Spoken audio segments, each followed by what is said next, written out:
Ok, entonces para empezar este ejercicio lo primero que tenemos que hacer es ubicar los ejes de coordenadas. Me están diciendo que mi eje Z está a 65 milímetros del margen izquierdo, entonces dibujo mi eje Z completo. Y me están diciendo que mi eje X está ubicado a 150 milímetros desde el margen inferior hacia arriba. Por ende, entonces aquí dibujamos mi eje X. Lo siguiente que me están diciendo es que mi ángulo W es 135, por lo cual yo agarro mi escuadra de 45 y la utilizo para colocar mi ángulo justamente acá, y ahí ya tengo mi eje Y completamente definido. Lo siguiente es que mi factor de deformación es Q, 1 sobre raíz de 2. Cuando yo estoy trabajando con un ángulo de 135 y mi factor Q es 1 sobre raíz de 2, lo que me están pidiendo es que mi factor Q cumpla con la condición de formar 90 grados con respecto al eje Y. Ojo, esto solamente es válido si el ángulo es 135. Si el ángulo es distinto, ya no puedo hacer eso, siempre tener eso presente. Entonces, una vez que tenemos los ejes de coordenadas, que yo los oscurecí un poquitico más que el resto del procedimiento, entonces procedo a graficar los puntos que me están dando. Tenemos el punto 1 que tiene coordenada x20, coordenada y20, aplico mi factor de deformación, aquí tengo 1 horizontal y aquí tengo 1 oblicuo horizontal, y a partir de 1 oblicuo horizontal dibujo una paralela Z donde mido la cota, que es 120, y por ende consigo 1 oblicuo allá arriba. Mi siguiente punto es el punto número 2, que tiene x30, tiene y40, por acá tenemos el punto 2 horizontal, aplicamos factor de deformación Q, acá conseguimos el punto 2 en oblicuo horizontal, y a partir de ese punto sobre una paralela Z medimos la cota, que en este caso es 50, entonces acá arriba tenemos el punto 2 en oblicua. Como nos podemos dar cuenta, 2 y 1 en oblicua están prácticamente en la misma línea paralela Z. Por último tenemos el punto 3, que como tiene alejamiento 0, no tengo que moverme sobre el eje X, así que mido directamente sobre el 0. La Y es 95, mido mis 95 hacia abajo, entonces tengo aquí mi punto 3 horizontal, aplico factor de deformación y aquí tengo 3 oblicua horizontal.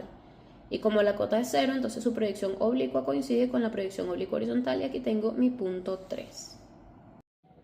Ok, entonces a partir de estos datos yo tengo que primero que nada definir al plano alfa, porque el plano alfa es el que me contiene al hexágono que yo quiero buscar.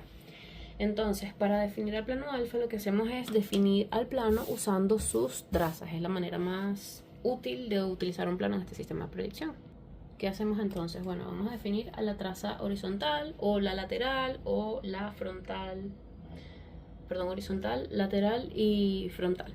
Entonces, una de las primeras condiciones que nosotros podemos notar precisamente es el hecho de que el punto 1 y 2 están prácticamente alineados en la misma vertical. Entonces unir al punto 1 con el punto 2 no tiene sentido, porque cuando yo los una, la proyección horizontal oblicua se va a cortar con la proyección oblicua espacial en la misma recta. Entonces ese punto no nos sirve. Entonces tenemos que trabajar utilizando al punto 3, al punto 2 y al punto 3 con el punto 1. Si nos damos cuenta, el punto 3 es un punto que primero que nada tiene x igual a 0. Si un punto tiene x igual a 0, está sobre la traza lateral. Y segundo, tiene z igual a 0. Si un punto tiene z igual a 0, entonces tiene también la característica de estar sobre la traza horizontal. Entonces el punto 3 está sobre la lateral y sobre la horizontal al mismo tiempo. Por ende, a mí me basta con conseguir otro punto de traza lateral u otro punto de traza horizontal. Entonces, acá la parte complicada es que conseguir otro punto de traza lateral u otro punto de traza horizontal es difícil, porque la traza horizontal la conseguimos cuando las dos proyecciones de la misma recta se cortan entre sí. Si yo uno los puntos 1 y 2, tanto la espacial como la proyección oblicua horizontal, ya sabemos que se están solapando sobre la misma recta, entonces donde ellas dos se cortan no lo puedo conseguir porque se solapan entre sí. Si yo uno 1 con 3 y 1 con 3 se van a solapar en 3, y si yo uno 2 con 3 y 2 con 3 se van a solapar en 3, entonces no tengo otro punto de traza horizontal, solamente tengo a 3. El punto de traza lateral me pasa exactamente lo mismo. Si yo uno al punto 1 con el punto 2, eso me va a cortar al eje Y sobre la misma recta a la que la tengo que hacer pertenecer. Entonces esa parte tampoco existe. Y cuando yo uno a 1 con 3 y 2 con 3, esas uniones se cortan sobre el eje Y justamente en el punto 3. Entonces volvemos a caer en el punto 3 una y otra vez. Por eso lo que vamos a hacer es conseguir la traza frontal. La traza frontal, ¿cómo la vamos a generar? Vamos a unir 1 y 3, tanto en oblicuo horizontal como en el espacio.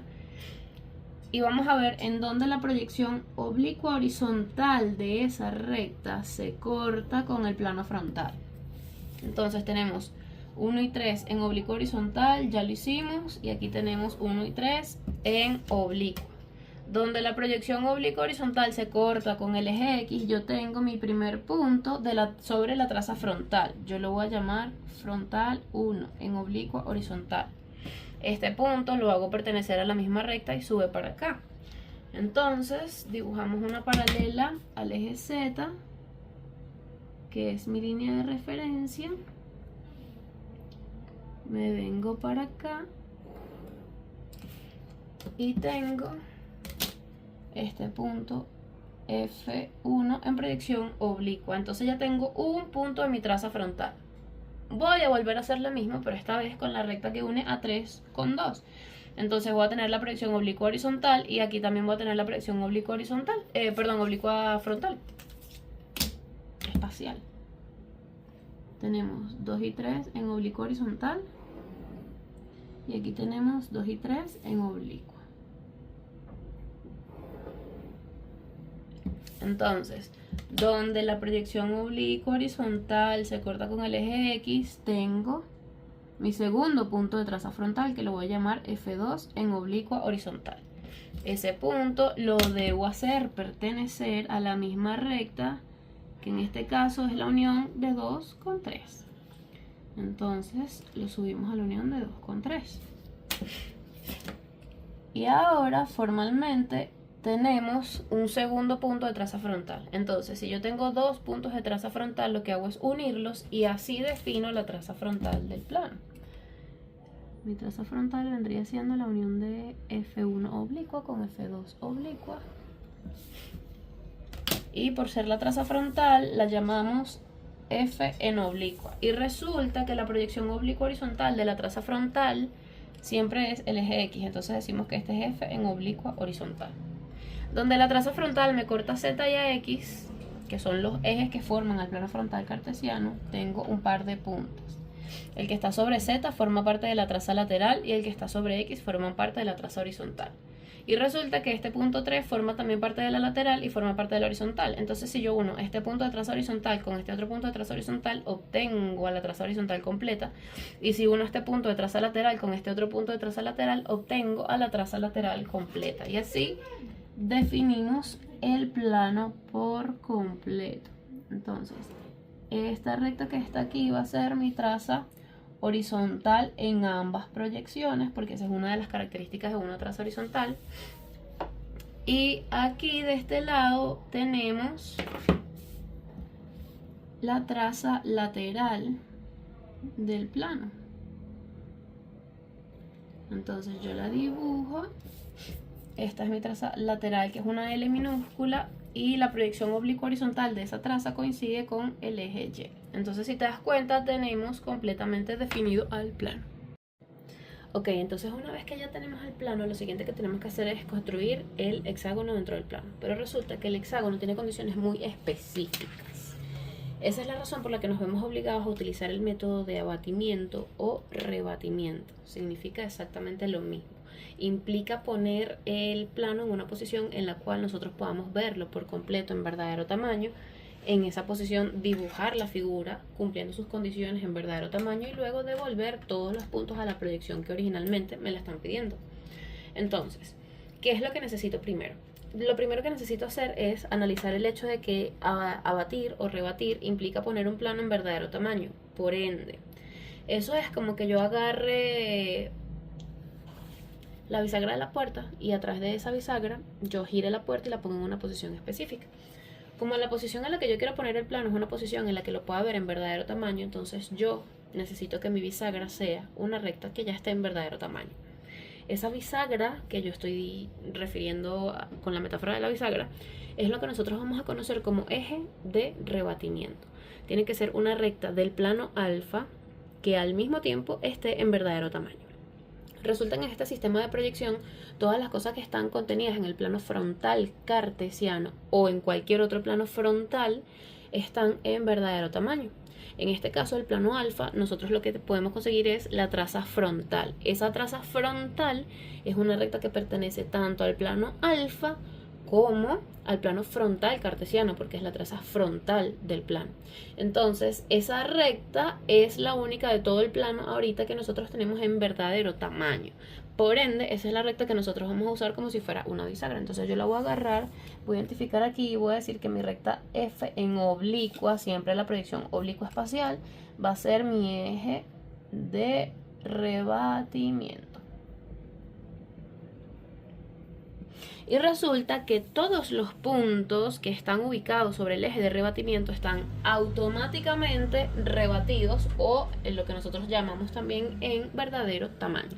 Eso quiere decir que este punto sobre la traza lateral, que también está al mismo tiempo sobre la traza frontal, está batido, y este que está sobre la frontal y la horizontal también estaría batido. Entonces, ¿yo qué voy a hacer? Le voy a poner nombre a los tres puntos que se me generan cuando consigo las trazas. Este punto acá abajo ya se llama 3 y según la correlación de los puntos he usado los números 1, 2 y 3. Entonces yo puedo decir, por ejemplo, que este punto que está aquí sería 4 en oblicua horizontal y al mismo tiempo 4 en oblicua, porque él, aparte de estar sobre la frontal, también está sobre la horizontal, y resulta que la horizontal cumple con la condición de que ambas proyecciones están sobre el mismo sitio. Entonces a este punto le pasa y a este también le pasa.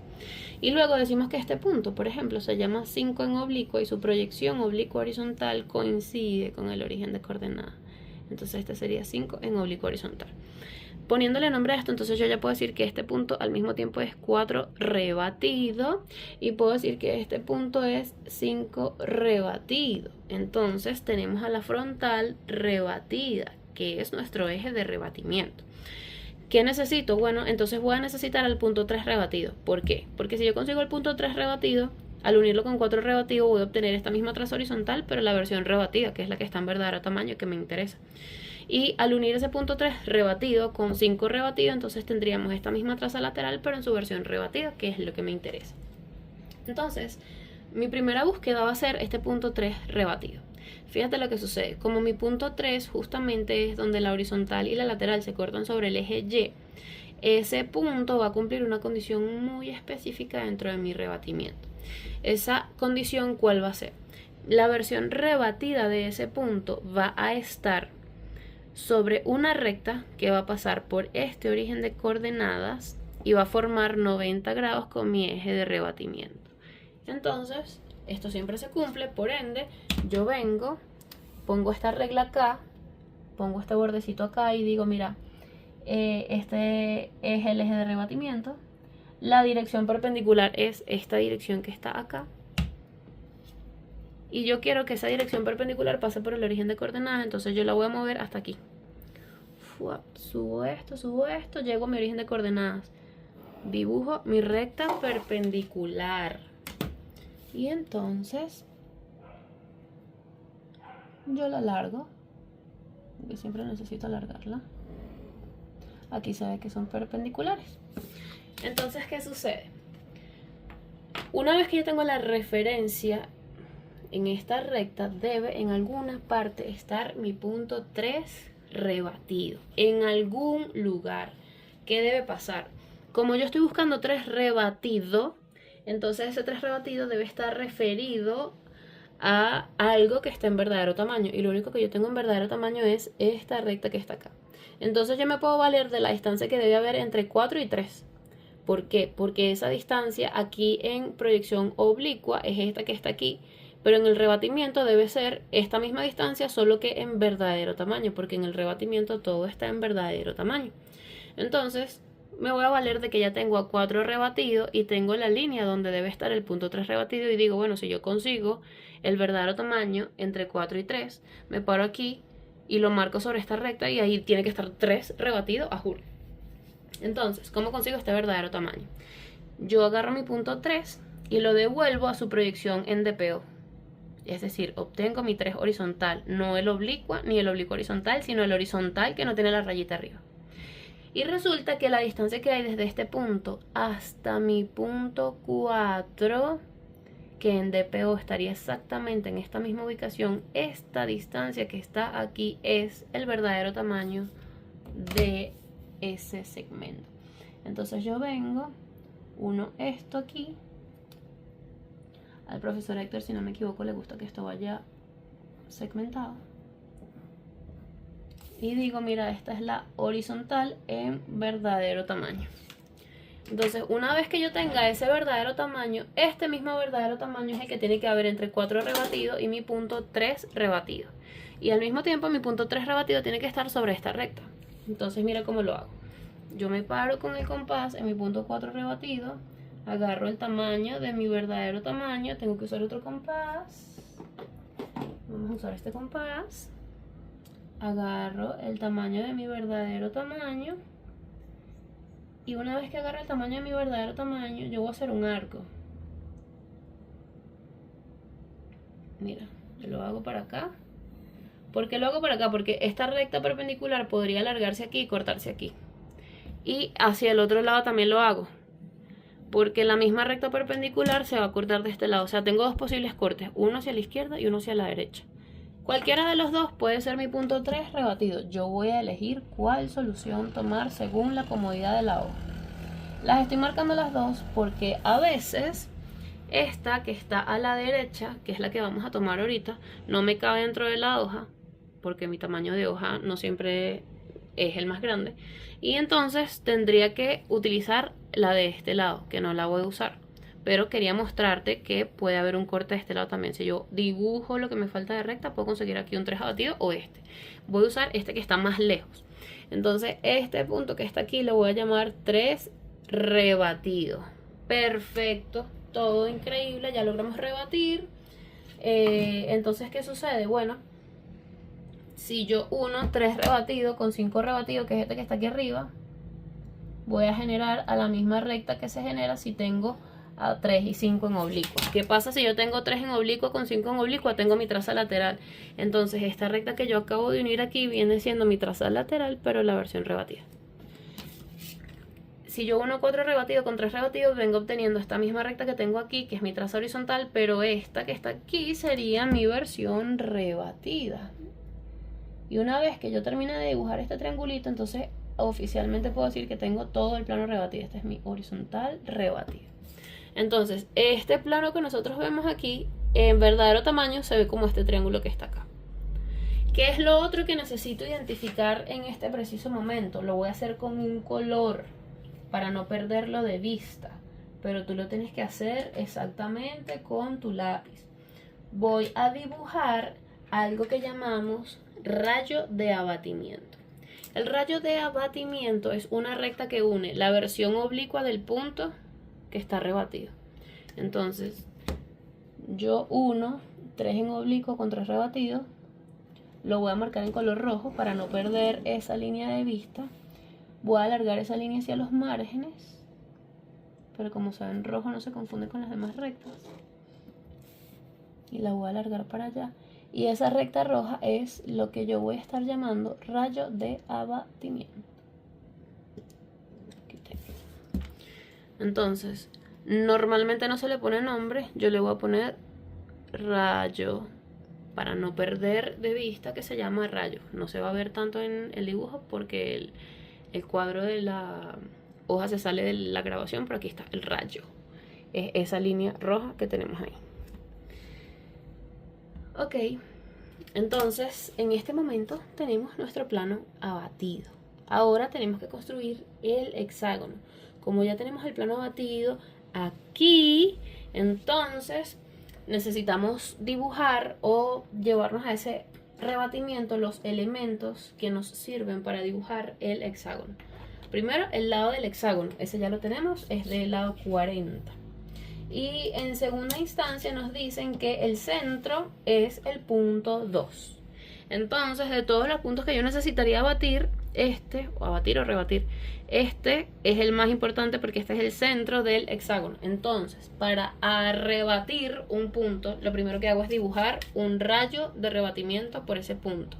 El rayo de rebatimiento debe tener la dirección del rayo primero que nosotros conseguimos, que es la unión de 3 oblicuo con 3 rebatido.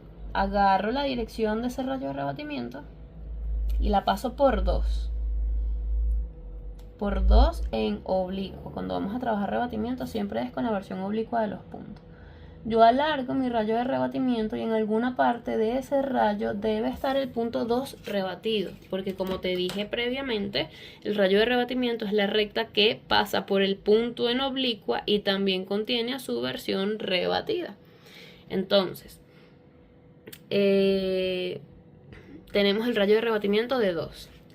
El punto 2 lo podemos rebatir utilizando algo llamado homología.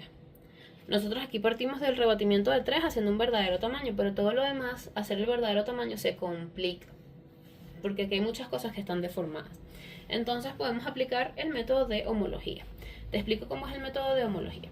Tú te vales de un punto al cual ya le conseguiste su versión rebatida, para conseguir la versión rebatida de un punto que todavía no existe. Entonces, ¿qué hago? Mira, yo uno el punto cuyo rebatimiento conozco, que es este 3 oblicua, con el punto que quiero rebatir, que sería este 2 oblicua. Y con esa recta que ya la tengo dibujada, llego hasta mi eje de rebatimiento, que se genera este punto que está aquí, que nosotros lo llamamos F2. Ahora, ¿qué sucede? Este punto F2, así como está en proyección oblicua, al mismo tiempo está rebatido. Entonces, fíjate que se genera una relación en donde hay una recta que pasa por 3 oblicua, también pasa por el punto 2 oblicua y al mismo tiempo pasa por el punto F2 en oblicua. Sucede que en el rebatimiento van a existir 3 puntos que están sobre la misma línea, igual que estos 3, pero van a estar rebatidos. Es decir, mi punto 3 rebatido va a estar en la misma recta que 2 rebatido y al mismo tiempo que F2 rebatido. Y de estos 3 yo ya tengo a 3 rebatido porque lo tengo aquí. Y yo ya tengo a F2 rebatido porque lo tengo aquí. Lo que quiere decir que si yo uno a 3 rebatido con F2 rebatido, esa misma recta me tiene que contener al punto 2 rebatido. Entonces yo uno F2 rebatido con 3 rebatido. Sobre esa recta debe estar 2 rebatido. Y yo te estoy diciendo también desde hace rato que el punto 2 rebatido tiene que estar sobre este rayo de rebatimiento. Entonces, para que esté sobre esta recta y sobre este rayo, a juro, el punto 2 rebatido tiene que ser este señor que está aquí. Entonces, acabamos de utilizar homología para rebatir un punto y ese punto es el centro de nuestro hexágono. Ok, entonces ahora que tenemos el centro de nuestro hexágono, simplemente tenemos que tener un poco de noción de cómo es un hexágono. Un hexágono es una figura plana que tiene lados opuestos paralelos entre sí. Y la configuración de estos lados opuestos me genera 6 vértices que serían A, B, C, D, E y F. Claro, yo estoy haciendo este dibujo porque estamos hablando de que se trata de un hexágono regular. Pudiera ser irregular donde los lados son distintos. Pero ¿qué sucede? Resulta que justamente como todos los lados del hexágono son iguales, el hexágono está conformado por 1, 2, 3, 4, 5, 6 triángulos que son equiláteros.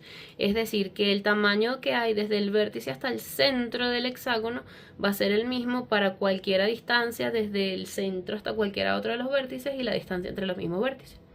Por lo tanto, si el lado del hexágono mide 40, entonces la distancia que hay desde el centro del hexágono hasta los vértices del hexágono también debe ser 40, porque estos triángulos son equiláteros. Por esa razón, si este es el centro, yo puedo fácilmente tomar una regla, medir 40 milímetros y dibujar una circunferencia de ese tamaño, precisamente para ubicar el lugar geométrico de los puntos sobre los cuales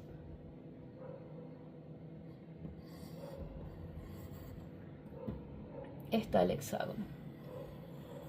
Esa circunferencia que estamos viendo ahí es exactamente la circunferencia que contiene los 6 puntos del hexágono. Ahora, ¿en qué posición van los 6 puntos? Van así, van así, van así, van así. Ahí es donde se atraviesa la condición que dice que el lado AB es paralelo y además está más cercano al plano lateral de proyección. Cuando nos dicen eso, pero nosotros estamos trabajando sobre el plano alfa, pero nos están hablando del plano lateral de proyección, pero estamos sobre alfa, pero nos están hablando del plano lateral de proyección. Fíjate que lo que nos están diciendo es, hay una recta del plano alfa que al mismo tiempo está contenida en el plano lateral. Y esa recta es la dirección que va a tener el lado AB. ¿Por qué? Porque me está diciendo que el lado AB es paralelo al plano lateral y además está cerca del plano lateral. Entonces, de mi plano alfa en proyección, la única recta que está relacionada con el plano lateral es la traza lateral. Eso quiere decir que mi lado AB va a ser paralelo a la traza lateral. Pero como no estamos trabajando en proyección, sino en rebatimiento, entonces es a la lateral rebatida. Pero resulta que, por ejemplo, me están diciendo que el lado AB es paralelo a la lateral. Por lo tanto, ED también va a ser paralelo a la lateral por la condición del hexágono. Y por ende, justamente por este centro pasa otra paralela a esa misma lateral que va a contener a F y a C. Entonces, para yo definir la dirección de mi hexágono, lo que voy a hacer es dibujar una paralela a esta traza lateral rebatida por mi punto 2 rebatido. Y cuando yo haga esto, yo voy a cortar a la circunferencia en dos lugares, que va a ser aquí y aquí. Según mi croquis, esos dos lugares son F y C. Entonces yo voy a decir, mira, este es el punto F rebatido y este es el punto C rebatido. Y una vez que yo haga eso, yo tengo la capacidad de terminar de dibujar mi hexágono. Entonces, ¿qué hago? Con el tamaño de la circunferencia, que es el mismo tamaño que va a tener todos los lados, entonces verifico que mantengo el tamaño en el compás, me paro en C, hago un arco hacia arriba y un arco hacia abajo, me paro en F, hago exactamente lo mismo y verifico que la distancia entre las marquitas que estoy generando haga que se cumpla, que todos son iguales. Listo, tengo mis 6 puntos. ¿Qué me están diciendo? Que el lado AB es el que está más cerca del plano lateral, además de ser paralelo a él. Entonces, a juro, estos dos puntos que son los que están más cerca de la traza lateral, ellos dos tienen que ser A y B. Entonces tenemos aquí A rebatida, B rebatida, C rebatida, D rebatida, E rebatido y F rebatido. Y si yo dibujo esta figura, tenemos un hexágono en donde A y B son paralelas al plano lateral y además están súper cerca del plano lateral. ¿Cuál era la otra opción? Que AB, en vez de ser estos dos, fueran estos dos, que son los que están más lejos del plano lateral. Entonces esa era la limitación para ponerle los nombres a los puntos, como quien dice. Tengo este con este, que debe ser paralelo a este con este. Y por último tenemos A con F y C con D. Entonces ahorita tenemos completamente definido nuestro hexágono regular de lado 40, centro 2 y lado AB paralelo y más cercano al plano lateral de proyección. Eso lo tengo en rebatimiento, ahora me lo quiero llevar para acá. Entonces, para devolver los puntos, así como abatí 2 utilizando un método llamado homología, puedo hacer exactamente lo mismo para devolver los puntos a la proyección oblicua. Entonces, cuando estábamos haciendo lo del punto 2, lo primero que nosotros hicimos fue dibujar por el punto 2 un rayo de rebatimiento. Eso fue lo primero que hicimos para poder conseguir la proyección rebatida de 2. Para devolver los puntos voy a hacer exactamente lo mismo. ¿Por qué? Recordemos una vez más que el rayo de rebatimiento siempre va a ser una recta que pasa tanto por la versión oblicua del punto como por su versión rebatida. Si yo tengo todas estas versiones rebatidas, entonces dibujando el rayo en alguna parte de esas rectas van a estar las versiones oblicuas. Entonces ya sabemos que la dirección del rayo de rebatimiento en este dibujo es esta línea roja, que es la unión de 3 oblicuas con 3 rebatidos. Yo agarro esa dirección con mi escuadra y la voy a pasar por los 6 puntos. Vamos a definir que la vamos a devolver por 3. Mira lo que va a pasar. ¿Por qué? Devolver un hexágono, si tú devuelves los 6 puntos de forma independiente, puedes ir acumulando error por tema de imprecisión, márgenes de error, etc. Si yo devuelvo 3, por ejemplo, que devolvamos A, B y C. Cuando yo una A con 2, obtengo el opuesto. Cuando yo una AB con 2, obtengo el opuesto. Y cuando yo una AC con 2, obtengo el opuesto. Entonces, devolviendo 3, puedo conseguir los otros 3. Por eso es que lo vamos a hacer de esa forma y garantizamos el paralelismo y la regularidad del hexágono, incluso cuando está deformado en oblicuo. Entonces, yo voy a pasar un rayo de rebatimiento por A, primero que nada. Luego uno por B. Y luego uno por C. En alguna parte de esa recta van a estar A oblicua, B oblicua y C oblicua. Entonces, aquí es donde vamos a aplicar homología. ¿Qué vamos a hacer? Nosotros cuando fuimos a batir 2, vinimos desde 3 hasta 2, llegamos al eje y nos fuimos hasta 3. Ahora vamos a salir de 3 hasta el punto que quiero devolver, llegamos al eje y me uno con 3. Es exactamente igual, pero aplicando la lógica inversa. Entonces, mira lo que hago. Por ejemplo, 1, 3 con... Vamos a unirlo con C.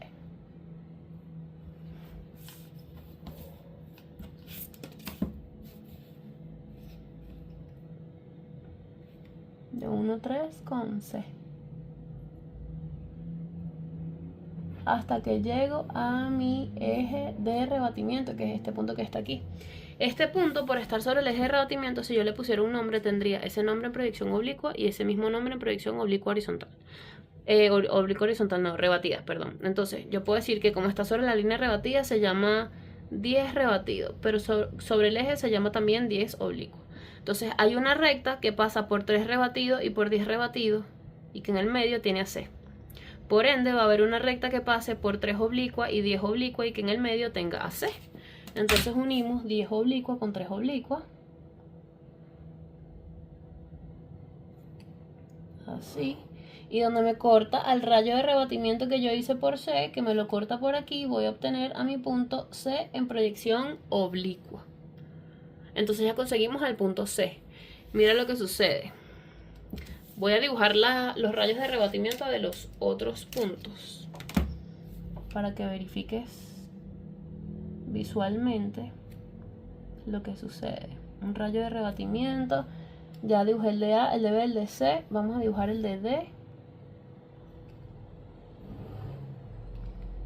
el de E y el de F. Fíjate que cuando yo uno C rebatido con 2 rebatidos, el opuesto es F. Entonces, si yo uno C oblicua con 2 oblicua, el opuesto tiene que ser F y tiene que estar sobre este rayo de rebatimiento. Entonces, aquí tenemos F en oblicua. ¿Qué me queda a mí constatar? Que la distancia desde 2 oblicua hasta F oblicua sea la misma que desde 2 oblicua hasta C oblicua, y en efecto son la misma distancia. Entonces voy bien, ya devolvimos 2 puntos. Ahora vamos a devolver el siguiente punto. ¿Cuál queremos devolver? Podemos devolver cualquiera. Ya devolvimos uno, devolvemos un par más y conseguimos los 4 que nos faltan. Entonces, por ejemplo, por facilidad vamos a devolver... ¿A quién será? Vamos a devolver a E, por ejemplo. Entonces 1, 3 rebatido con E rebatido hasta llegar a mi eje de rebatimiento. Este punto es un punto que se va a llamar 11 rebatido y al mismo tiempo 11 en oblicua. Entonces ahora me queda unir 11 en oblicua con 3 en oblicua.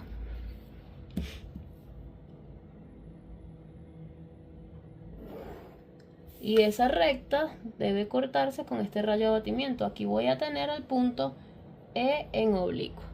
Entonces si yo uno E en oblicua con 2, el punto opuesto es B.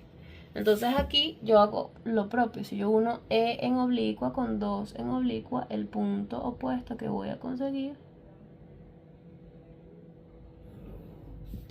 es el punto B que está por aquí. B en oblicua. ¿Y qué me queda? Constatar que la distancia desde E hasta 2 sea exactamente igual que desde 2 hasta B. Mira, aquí hay que hacer una corrección, es un poquitico más allá, pero como la línea completa pareciera que fuera la intersección, se podía prestar a malas interpretaciones. Entonces es aquí en realidad el B en oblicua. Listo, corregido. Entonces ya devolvimos a E y a B. Y mira lo que sucede, que la unión de B con A tiene que ser paralela a la traza lateral. Entonces aquí yo puedo unir B con A paralela a la traza lateral. Dibujo una paralela a la traza lateral para cumplir con mi condición en las dos proyecciones.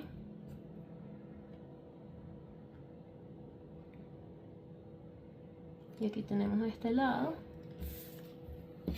paralela a la traza lateral por el rayo de abatimiento de A, que sería aquí. Entonces aquí tenemos A en oblicua.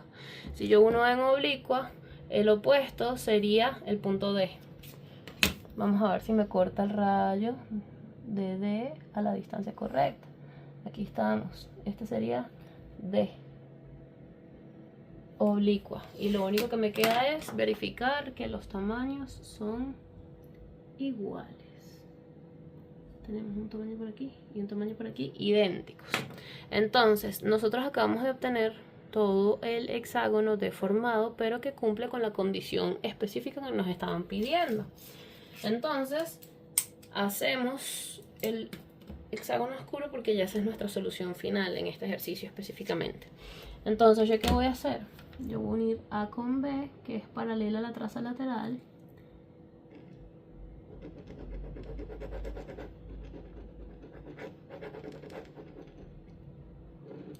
Y el opuesto, que es D con E, debería darme la misma dirección, que aquí lo podemos ver que sí se cumple. Ok, ahora voy a unir, por ejemplo, B con C y voy a constatar que se cumple la dirección. Aquí está B con C.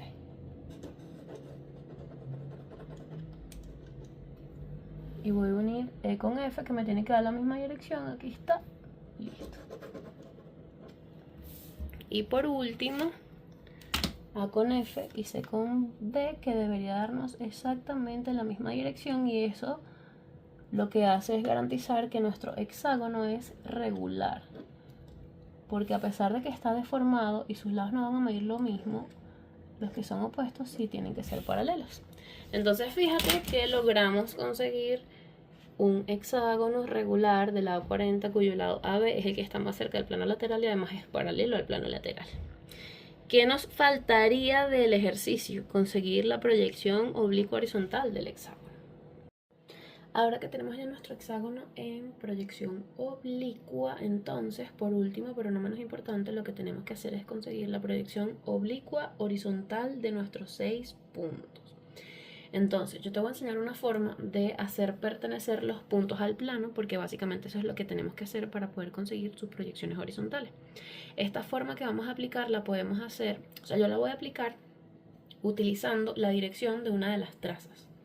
Fíjate que nosotros tenemos la proyección espacial de la traza y también tenemos la proyección oblicua horizontal de la traza. ¿Por qué? Porque yo desde el principio las identifiqué y dije, por ejemplo, que la frontal en el espacio u oblicua era esta y la oblicua horizontal es el eje X, o que la traza lateral en oblicua espacial es esta y en oblicua horizontal es el eje Y.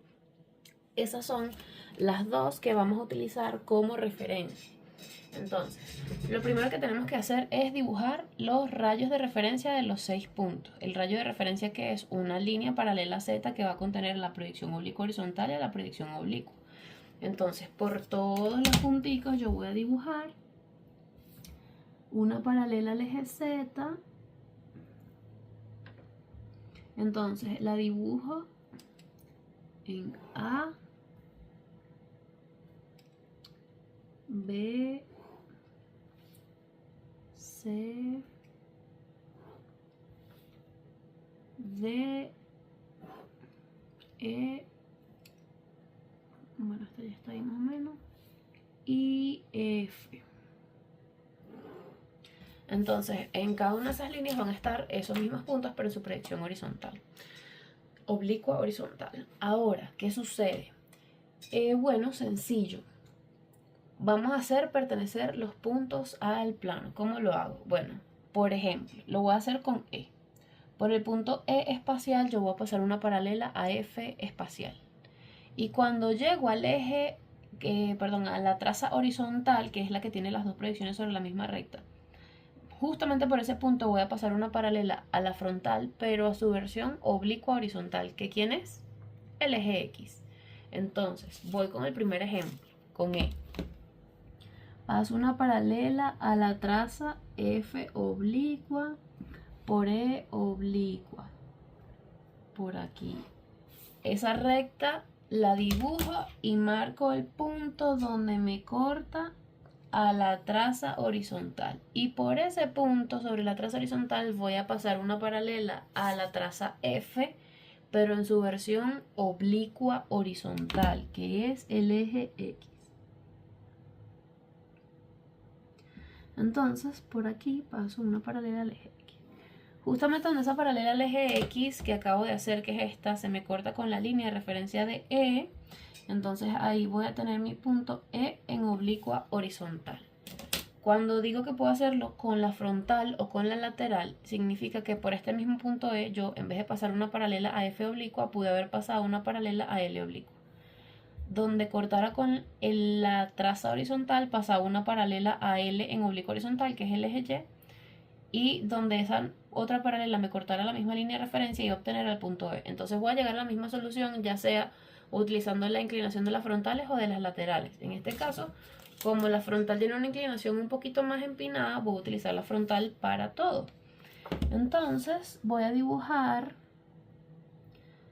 una paralela a la frontal por cada uno de mis puntos, todos de un solo golpe.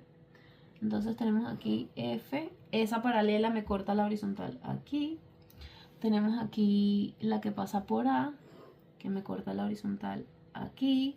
Tenemos por aquí la que pasa por B, que me corta a la horizontal aquí. Tenemos por aquí la que pasa por C,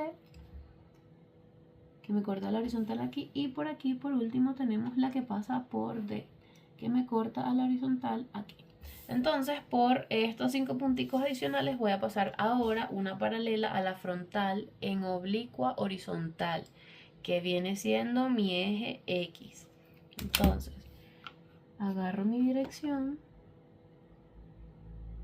dibujo mi paralela, la voy a dibujar por aquí, por aquí, por aquí, por aquí y por aquí. Esta última la voy a alargar un poquitito. Ok, ahora vamos a analizar punto por punto. Empezamos por el A. Con el A pasé esta, llegué a mi trazo horizontal y luego pasé esta. Ahora, donde esta y esta se cortan, tengo mi punto A en oblicua horizontal. Ahora vengo a B. La que pasa por B la hice para acá. Cuando llego aquí, voy para allá, me corta aquí. Este va a ser B en oblicua horizontal. Ahora con C, vengo para acá, me voy para acá. Aquí tengo C en oblicua horizontal. Me voy a D, tengo esta inclinación para acá, luego esta otra para acá. Este va a ser D en oblicua horizontal. La de ya la conseguí y vendría la de F, que es este punto que está aquí. F en oblicua horizontal. Entonces, como ya tengo todos mis puntos en proyección oblicua horizontal, yo lo único que tengo que hacer es venir y unirlos. Normalmente la visibilidad se le hace solamente a la proyección oblicua que está aquí arriba. La proyección oblicua horizontal nos lleva visibilidad. Yo lo voy a marcar con un marcador de un color que nos permita verlo en el video, pero no puede ser tan oscuro como la visibilidad de la proyección oblicua normal. Entonces tenemos A con B, B con C, C con D, todo en oblicuo horizontal obviamente, D con E con F y F con A. Como podemos ver, entonces aquí tenemos la proyección oblicua horizontal del mismo hexágono en el piso.